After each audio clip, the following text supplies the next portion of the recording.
Olá, você está submetendo o seu projeto de pesquisa com seres humanos no sistema da Plataforma Brasil.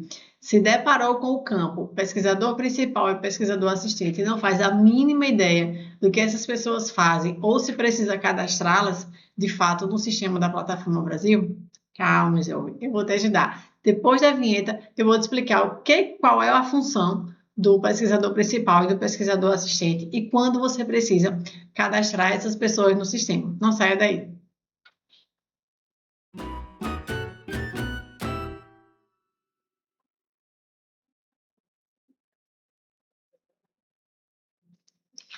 Então vamos lá. Qual a função e quando colocar o pesquisador principal e o pesquisador assistente na sua pesquisa? Então vamos lá. Quem é o pesquisador principal? O pesquisador principal é a pessoa que está submetendo o projeto no sistema da Plataforma Brasil. Logo, é uma pessoa que já está com o cadastro ativo, certo? Então vamos lá. Quando você entra, quando você se cadastra lá com o seu login e senha no sistema, você vai estar apto a preencher todo esse sistema da Plataforma Brasil. Por isso, já vai aparecer automaticamente os dados de CPF, nome, telefone e e-mail, ok?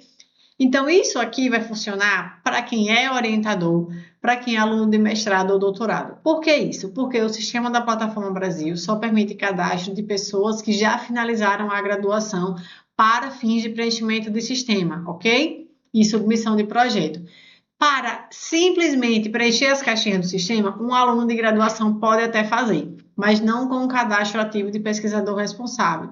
Nesse caso, teria que o orientador se cadastrar, colocar esse aluno de graduação como assistente, e aí sim o aluno consegue preencher o sistema, certo?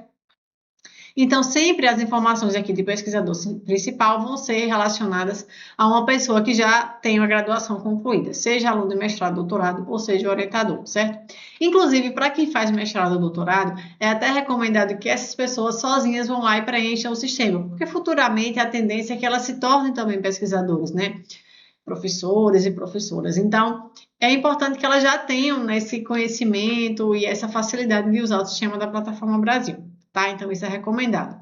Agora, se você que está assistindo esse vídeo é um aluno de graduação, saiba que você nunca vai poder ser o pesquisador principal antes de se formar. Seu orientador vai precisar abrir o sistema para você, se cadastrar, colocar você como assistente, então ele vai para colocar você como assistente, você vai ter que ter um cadastro na Plataforma Brasil, para quando ele colocar aqui o seu CPF, já aparecer aqui todas as suas informações e ele poder te adicionar como assistente. Aí sim você vai poder ter acesso, a algumas funcionalidades do sistema, não são todas. Já já eu vou te mostrar a quais funcionalidades você vai ter acesso, certo?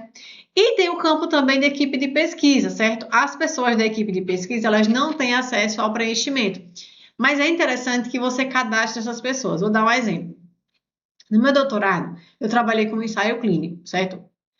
Com pacientes que tinham varizes, úlceras venosas. Eu, Paula, eu sou farmacêutica, certo? Dentro dos meus critérios de inclusão, eu coloquei que os pacientes teriam diagnóstico médico confirmado da insuficiência venosa crônica, certo? Que é a doença que dá varizes, que são aquelas veias quebradas na perna e também das úlceras. Então, claro, eu não tenho expertise para fornecer diagnóstico. Quem tem expertise é um médico. Então, é interessante que na minha equipe de pesquisa eu tenho um médico e eu tinha. Então, para a Plataforma Brasil, é importante que você adicione essas informações, certo? Então, aqui eu tinha, por exemplo, a médica, que era quem fazia todo o escândalo venoso, a médica que dava o diagnóstico. O meu estudo era cego, então eu não sabia algumas informações, outros pesquisadores não sabiam algumas informações para que a gente não enviesasse o estudo.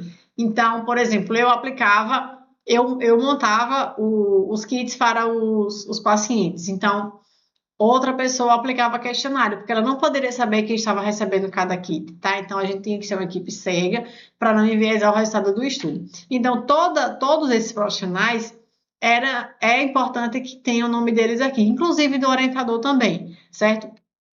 Então, você vai aqui, clicar em adicionar membro da equipe e adicionando esse pessoal.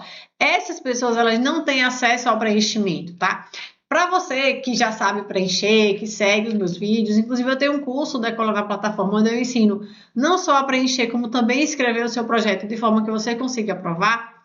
Eu recomendo que você não delegue, a edição a outras pessoas para que alguém que não saiba mexa em algo, né, errado. Agora, se você que está assistindo esse vídeo é um orientador, né, que já treinou seu aluno de iniciação científica ou que recomendou colocar a plataforma para ele aprender a fazer, então sim, eu recomendo que você deixe ele como assistente para que ele, né, aprenda a se virar, aprenda a preencher o sistema, certo? Então, para os orientadores, ok, tá? Mas é importante sempre deixar aqui a equipe de pesquisa preenchida.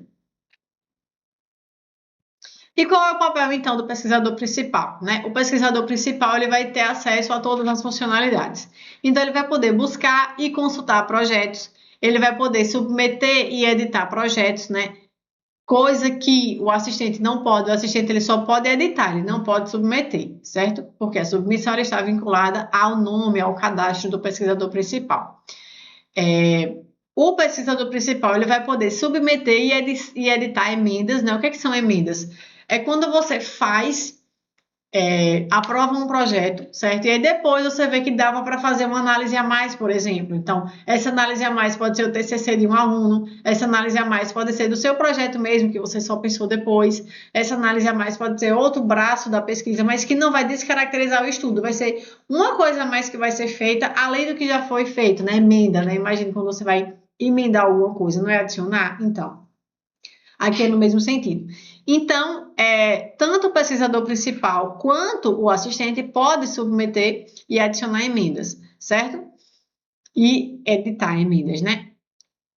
O envio de notificações também pode ser feito tanto pelo pesquisador principal quanto pelo assistente. O que são envio de notificações? As notificações são, por exemplo, se você, por exemplo, na época da pandemia, né? As pesquisas estavam aprovadas para serem feitas de forma presencial. Abruptamente veio uma pandemia, a gente não podia sair de casa. Então, muitas pesquisas precisaram migrar do modelo presencial para o modelo virtual. O método era o mesmo, só se mudou a forma, o veículo de coleta de dados, né? Que deixou de ser presencial e se tornou virtual. Então, isso não descaracterizou a pesquisa. Então, você poderia enviar uma notificação dizendo que houve essa alteração de pesquisa presencial para pesquisa virtual. Isso não é emenda, isso é notificação. Outra coisa que você pode enviar como notificação são os relatórios. Então, a cada semestre, né, você pode enviar um relatório parcial mostrando como que a pesquisa foi realizada. Então, no site do Comitê de Ética, normalmente tem modelo, né, no meu curso tem modelo do relatório final. São informações simples, onde você vai colocar o título do projeto, também tem que ser um projeto que já foi aprovado, né? E você vai dizer, por exemplo, o número esperado de participantes era 50, mas eu só pude acessar 30. Por quê? O artigo já foi publicado, não foi? Por quê? Então, são questões simples. Então, tanto o pesquisador principal quanto o assistente podem fazer isso. Agora, submeter recursos, veja, ambos podem também. Agora, alterar o pesquisador responsável, só o pesquisador principal pode. Então, a maioria das coisas o assistente pode fazer, ou seja, um aluno de graduação pode fazer, e uma minoria, né, é que ele não vai poder, como, por exemplo, submeter, né, o projeto assim como responsável, e nem pode também alterar o pesquisador responsável. Então, a grande coisa aqui, né, do pesquisador principal é ser o responsável pela submissão do projeto, certo? É o nome dele que vai estar em jogo ali, ok?